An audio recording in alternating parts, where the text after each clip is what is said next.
English and Best in Writing.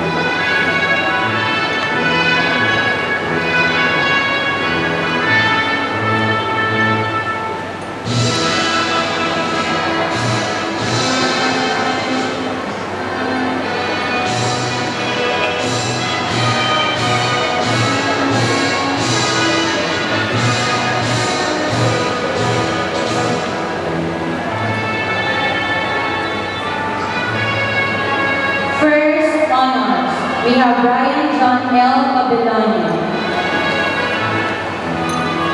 Brian will also receive academic awards Best in Math, Best in Science, and Best in Reading.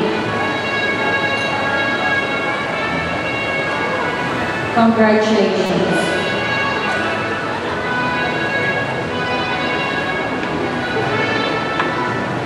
May I invite Reverend Father Roderick L. Castro to please join